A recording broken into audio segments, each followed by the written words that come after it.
One की शांति में महर्षि वाल्मीकि तपस्या और स्वाध्याय में लीन थे। उनके मन में एक गहरा प्रश्न जन्म लेने लगा, क्या इस युग में कोई पूर्ण धर्मात्मा पुरुष है? वे सोचने लगे, कौन है जो धर्म का पूर्ण प्रतिनिधि हो? इस जिज्ञासा ने उन्हें नारद मुनि के पास जाने को प्रेरित किया। यहीं से एक महान कथा की शुरुआत होने वाली थी। वाल्मीकि ने नारद मुनि के समक्ष अपना प्रश्न रखा। उन्होंने पूछा, कौन है जो गुणवान भी हो और वीर भी, जो धर्म को जानता हो और सत्य पर अडिग रहता हो,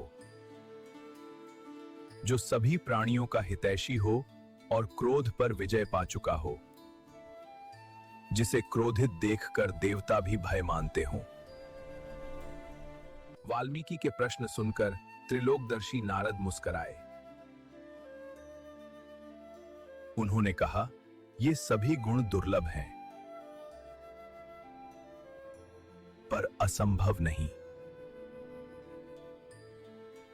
फिर नारद मुनि गंभीर हो गए।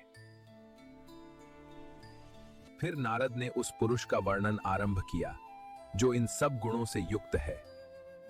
नारद बोले, इक्ष्वाकु वंश में जन्मे राम नाम के एक पुरुष हैं। वे जितेंद्रिय हैं, अपने इंद्रियों पर पूर्ण नियंत्रण रखने वाले। वे महाबलवान हैं, धैर्य और तेज से संपन्न। वे न केवल पराक्रमी हैं, बल्कि अत्यंत संयमी भी हैं। उनका मन और उनकी वाणी दोनों पर समान अधिकार है। नारद के शब्दों में यही वह पुरुष है जो आदर्श कहलाने योग्य है। राम का शरीर सुडौल है, भुजाएं घुटनों तक लंबी हैं, वक्षस्थल विशाल है और नेत्र कमल के समान। वे नीतिज हैं, वक्ता हैं, शत्रुओं का नाश करने वाले हैं, पर स्वभाव से कोमल है। उनका सौंदर्य बाहरी नहीं, उनका चरित्र ही उनका तेज है। नारद कहते हैं, राम धर्म को जानते ही नहीं, धर्म को जीते हैं।